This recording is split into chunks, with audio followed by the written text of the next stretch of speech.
नमस्कार। मैं सुशीला कुलरिया आपके यमक अलंकार की जो है कक्षा लेकर आपके सामने फिर आई हूँ। देखो, पिछले वीडियोस में अपन ने अलंकार के भेद, अलंकार की परिभाषा, अलंकार का जो अनुप्रास अलंकार की विस्तृत परिभाषाएं देखी है। आज अपन यमक अलंकार के बारे में पढ़ते हैं। ये जो अलंकार की जितने भी कक्षाएं हैं वो आपकी 11वीं कक्षा से लेकर 12वीं, BA first year, BA second year, BA final तक की जो है वो सभी के लिए कक्षाएं उपयोगी है। तो आप आज अपन देखते हैं यमक अलंकार। यमक अलंकार का छोटा सा सामान्य परिचय मैं आपको ये देती हूँ कि कोई भी शब्द जो है या तो 2 बार आए या 2 से अधिक बार आए। लेकिन देखो, 2 या 2 से अधिक बार अपने पिछली कक्षाओं में भी देखा है, आगे भी देखते रहेंगे। तो यमक अलंकार में मुख्य ध्यान देने बात यह है कि जितनी बार भी शब्द आता है उसका उतने ही बार अर्थ बदल जाता है। जैसे एक कथन में, एक जो दोहे में 2 बार शब्द आता है तो दोनों बार उसका अलग अलग अर्थ होगा। और अगर 2 से अधिक बार 3 बार अर्थ आ रहा है तो तीनों बार ही उसका जो है, जो 3 बार शब्द आ रहा है तो तीनों बार ही उसके अर्थ अलग अलग होंगे। उसके एक ही शब्द के 3 अर्थ होंगे। ठीक है ना। शाब्दिक अर्थ देखो, जब कोई शब्द अनेक 2 या 2 से अधिक बार आए और अर्थ प्रत्येक बार भिन्न हो, कभी कभी पूरा शब्द दोबारा न आकर उस शब्द का कुछ अंश दोबारा आता है, उस अवस्था में भी यमक होता है। देखो उदाहरण, जैसे 2 या 2 से अधिक बार आए और अर्थ प्रत्येक बार भिन्न हो, यही बात ध्यान देने योग्य है। यमक अलंकार की मोस्ट परिभाषा यही है कि जितनी बार शब्द आता है अर्थ प्रत्येक बार भिन्न होता है, अलग अलग होता है। मूर्ति मधुर मनोहर देखी, भयउ विदेह विदेह विशेखी। अब देखो, मूर्ति मधुर, कोई कह रहा है कि यहाँ पर जो है मूर्ति बहुत ही सुंदर मूर्ति हमने देखी है, अर्थात किसी की सुंदर है ना, जो शकल सूरत हमने देखी है। तो यहाँ पर भयउ विदेह, एक बार विदेह जो है माता सीता के पिताजी राजा जनक के लिए है, और दूसरा विदेह ना बिना देह।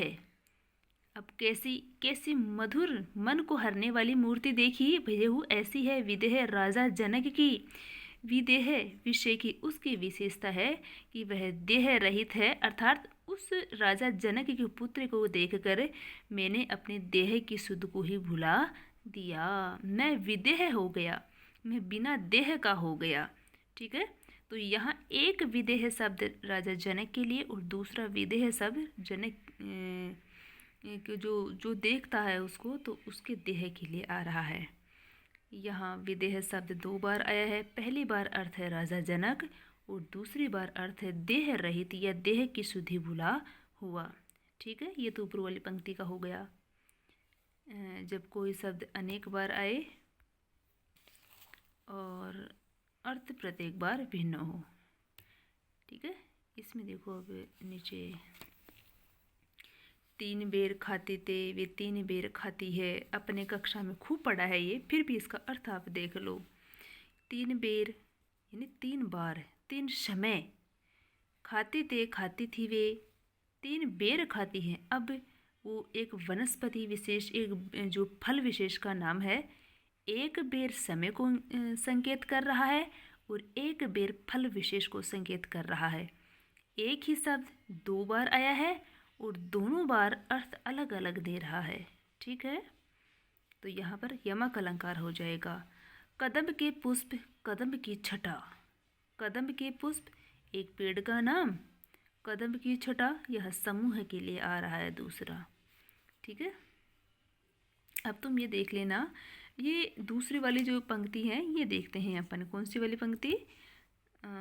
ये देखी थी ना अपन ने, कभी कभी पूरा शब्द दोबारा न आकर उस शब्द का कुछ अंश दोबारा आता है, उस अवस्था में भी यमक है। यानी पूरा शब्द दोबारा नहीं आकर वह सब टुकड़ों में भी आ सकता है, अगर टुकड़े में आए तो भी उसका अर्थ अलग अलग होगा। अब ऐसा कौन सा उदाहरण है, ये देखो अपन यहाँ नीचे देखते हैं। कुमुदिनी मानस मोदिनी कही। कुमुदिनी शब्द का अर्थ होता है कमल। मानस मन को, मोदिनी प्रसन्नता, प्रसन्न कर देना वाला, कहीं कहीं न कहीं वह कमल के समान जो मुख है मन को प्रसन्नता देने वाला है।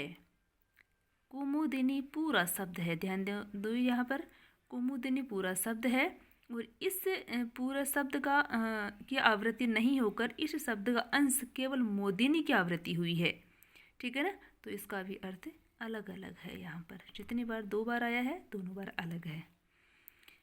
यहाँ मोदिनी का यमक है। पहला मोदिनी कुमुदिनी शब्द का अंश है। कुमुदिनी शब्द कमल के लिए आया है। एवं दूसरा स्वतंत्र शब्द है जिसका अर्थ है प्रसन्नता देने वाली। आयो सखी सावन विरह सर सावन, यही देख लो, हे सखी सावन आ गया है। विरह सर सावन, ये सावन विरह में क्या सर सावन। अब ये सर सावन शब्द जो है तीर के लिए आया है। किसके लिए? ये सावन में विरह में ये सावन तीर के समान बनकर मेरे लिए आया है। लाग्यो है बरसावन सलिल चहूँ और ये विरह रूपी ये तीर है ना, चारों तरफ जो है बाण अपने बरसाने लगा है। एक ही सावन शब्द है, 1 2 3। मैंने कहा था जितनी बार शब्द आएगा उतनी बार उसका अर्थ बदलेगा, उतनी ही बार उसका अर्थ अलग अलग होगा। 1 2 3, 3 बार शब्द आ गया, तीनों बार ही देखो इसके अर्थ अलग है। यहाँ सावन जो सावन मास है हिंदू पंचांग के अनुसार उसको संकेत कर रहा है। सर सावन बाण को संकेत कर रहा है। बरसावन बरसात कर रहे हैं। ठीक है, आगे देखो। ये 2 बार ही है जो कि मैं बता चुकी आपको कितनी बार। ये 2 बार है, 2 बार अर्थ आ रहा है। ये देखो बहुत अच्छी बात है, ये है यमक अलंकार का बहुत अच्छा उदाहरण है। सारंग ले सारंग चली सारंग पुग्यो आय, सारंग ले सारंग धर्यो सारंग सारंगे माय। यहाँ पर है ना जो एक किसके लिए उपमा दी गई है वो देखो। पहला सारंग कितनी बार आया है? एक ही शब्द है। 1 2 3 4 5 6 7, 7 बार शब्द आया है, एक ही शब्द। और बेटा ये भी अचंभे की बात है कि 7 ही बार शब्द है और उसका 7 ही अर्थ है। बहुत अच्छा यमक अलंकार का उदाहरण है। आप इनको जो है कंफ्यूज नहीं होगे आगे जैसे और शब्द आते हैं उसमें। जैसे BA फर्स्ट ईयर के बच्चे बहुत गलतियां करते हैं विशेष लिखने में, तो उन बच्चों के लिए कक्षा बहुत ही जो है उपयोगी है, महत्वपूर्ण है विशेष लिखने के लिए। तो ये ध्यान देना बेटा, BA फर्स्ट ईयर के यमक अलंकार में जितनी बार शब्द आता है उसका अर्थ उतनी बार ही अलग होता है। यहाँ पर सारंग का अर्थ घड़ा, दूसरे सारंग का अर्थ सुंदरी, तीसरे सारंग का अर्थ वर्षा। सारंग लेकर अर्थात घड़ा लेकर जैसे ही सुंदरी चली वर्षा होने लगी, अर्थात जो बादल छा कर आ गए। फिर सारंग ले सारंग धरियो, सारंग चौथा है वस्त्र, पांचवा घड़ा, सारंग फिर सुंदरी और सारंग सरोवर। वह सुंदरी ऐसे लग रही है जैसे सरोवर में जा रही है। जो भी है यमक अलंकार की यही सबसे अच्छी परिभाषा है। जितनी बार शब्द आता है उसका उतनी ही बार अर्थ होता है। एक ही शब्द बार बार आ रहा है, 7 बार आ गया, 7 बार इसके अर्थ अलग अलग है। ध्यान देने की बात है ये। यमक के बाद में अपन देखते हैं श्लेष अलंकार। श्लेष में क्या होता है? देखो श्लेष शब्द का शाब्दिक अर्थ, BA तृतीय वर्ष के बच्चे ध्यान देना, इसमें नहीं है, आप चाहे नोट्स में लिख लेना, लिख लो इसको। जो है वीडियो को रोक के आप लिख सकते हो। श्लेष शब्द का अर्थ होता है चिपका हुआ। श्लेष शब्द का अर्थ क्या होता है? चिपका हुआ। अब इसमें देखो उल्टा हो जाता है। यमक में तो जितनी बार शब्द आते हैं उतनी बार ही अर्थ होता है, लेकिन श्लेष में होता है बेटा शब्द एक ही बार आता है और एक ही शब्द के अनेक अर्थ चिपके हुए रहते हैं। एक ही शब्द के अनेक अर्थ चिपके हुए रहते हैं। तो ये बात ध्यान देने की है क्या, श्लेष शब्द का शाब्दिक अर्थ होता है चिपका हुआ। ठीक है, अब परिभाषा देखो शाब्दिक, जब वाक्य में एक से अधिक अर्थ वाले शब्द या शब्दों का प्रयोग किया जाए और इस प्रकार एक से अधिक अर्थों का बोध कराया जाए, वह कौन सा अलंकार होता है? श्लेष अलंकार होता है। बलिहारी नृपकूप की गुण बिनु बूंद ने देही। अब यहाँ देखो क्या ये क्या कह रहा है? बलिहारी नृपकूप की गुण, बलिहारी नृप राजा, कूप कुआं, गुण। अब ये गुण शब्द है वो यहाँ पर नृप और कूप इन दोनों के लिए अलग अलग अर्थ दे रहा है। बिन बूंद न देही, गुण के बिना बूंद भी नहीं देते। कौन नहीं देते? देखो राजा है तो राजा के साथ ये अर्थ देगा क्या?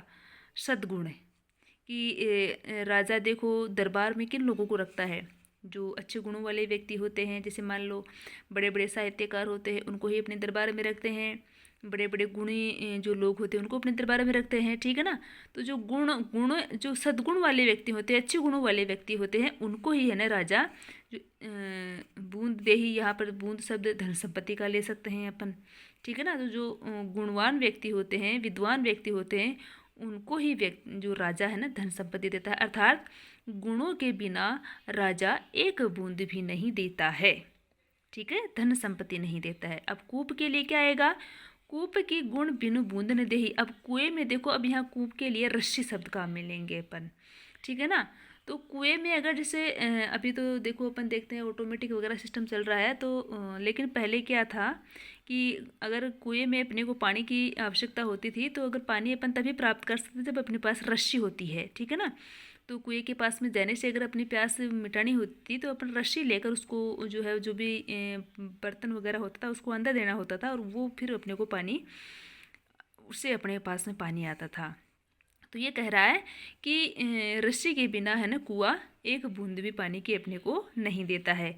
अब देखो नृप के अनुसार ये गुण जो सद्गुणों के लिए आ रहा है, और कोप के अनुसार यह गुण रस्सी के लिए आ रहा है। एक ही शब्द है और इस एक ही शब्द के अर्थ छुपे हुए हैं, इस एक ही गुण में अर्थ चिपके हुए हैं, दो अर्थ चिपके हुए हैं इसके अनुसार, ठीक है। तो इसलिए शब्द का अर्थ हो गया, एक ही शब्द के जो है अनेक अर्थ होते हैं और उसमें अनेक अर्थ छिपे हुए रहते हैं, अनेक अर्थ चिपके हुए रहते हैं। देख लो, जहाँ गुण के दो अर्थ है, एक राजा के साथ लगता है, दूसरा कूप के साथ। राजा के साथ अर्थ है सद्गुण और कूप के साथ है रस्सी। पानी गए न उबरे मोती मानस चून, कितनी ही बार समझ अपने जो है समझा है कक्षा में।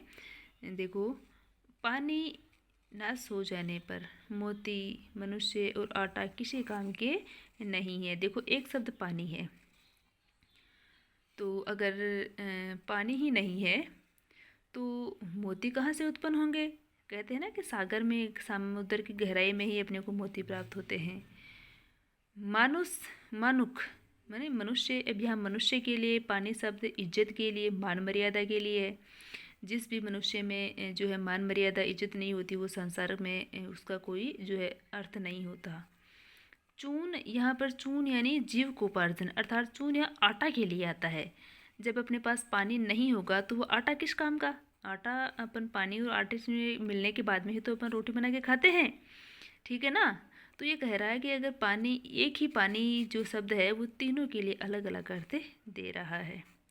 शब्द एक ही होता है और आगे वाले शब्दों के अनुसार उस एक ही शब्द में से अनेक अर्थ निकालने पड़ते हैं, वहाँ होते हैं श्लेष अलंकार। यहाँ पानी नाश हो जाने से मोती, मनुष्य, आटा किसी काम के नहीं रहते। यहाँ पानी के तीन अर्थ है, मोती के साथ आभ या कांति, मनुष्य के साथ इज्जत या प्रतिष्ठा, आटे के साथ जल, ठीक है। तो यहाँ पर ये जो श्लेष अलंकार की विस्तृत परिभाषा दे रहा है कवि।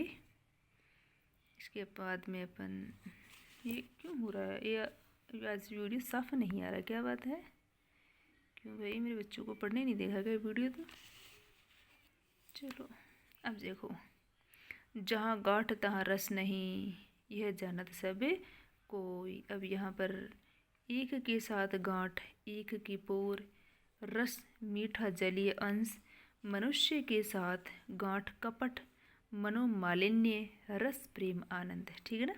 जहाँ गांठ तहाँ रस नहीं। अपन ने गन्ना देखा है, गन्ना है ना, तो गन्ने को आप लोगों ने कभी खाया होगा, तो उसकी गांठ को अपन जैसे दांतों से छीलते हैं, तो गांठ में रस होता है, फिर गांठ के आगे वाले हिस्से में, बीच के हिस्से में, तो दोनों गांठों के बीच में जो हिस्सा होता है उसी में तो रस होता है अपने, ठीक है ना। तो यहाँ पर जो है एक तो उसके लिए हो जाएगा गांठ, गन्ने की के लिए, और इसका रस नहीं, ये तो सीधे सीधा अपने को शब्द देकर दिख रहा है।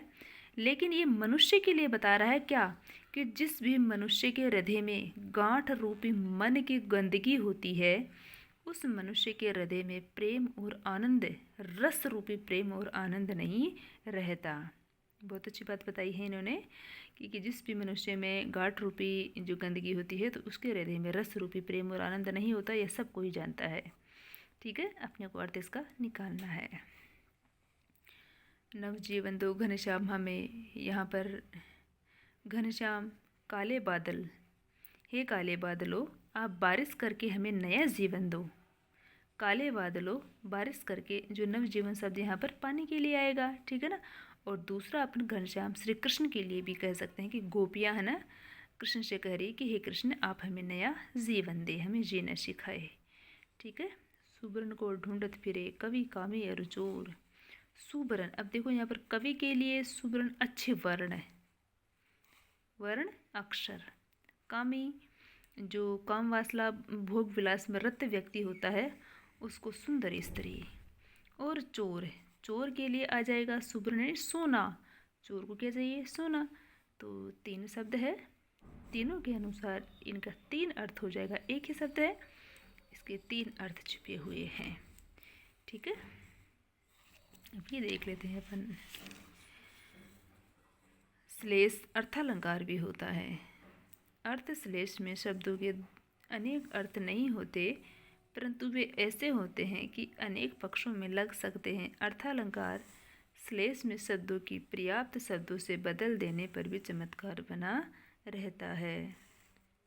यानी जो है देखो बेटा, श्लेष अलंकार के दो भेद होते हैं, अर्थालंकार और शब्दालंकार, ठीक है ना।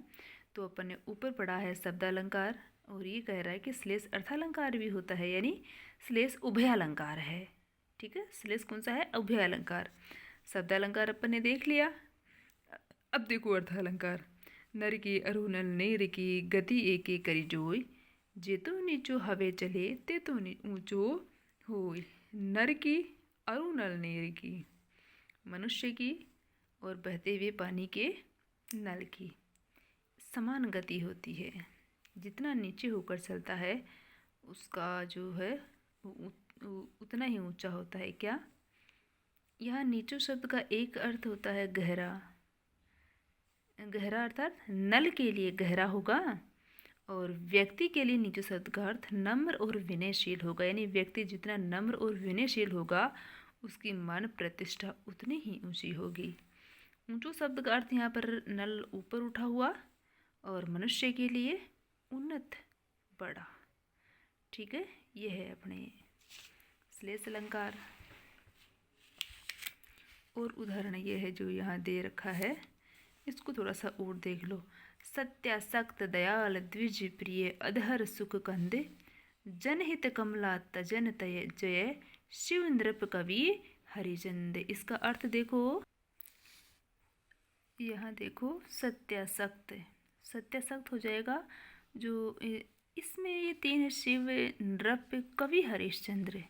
शिव यानी हो जाएगा यहाँ पर जो है भगवान शिव, नृप राजा, कवि हरिश्चंद्र यानी जो है सत्य हरिश्चंद्र।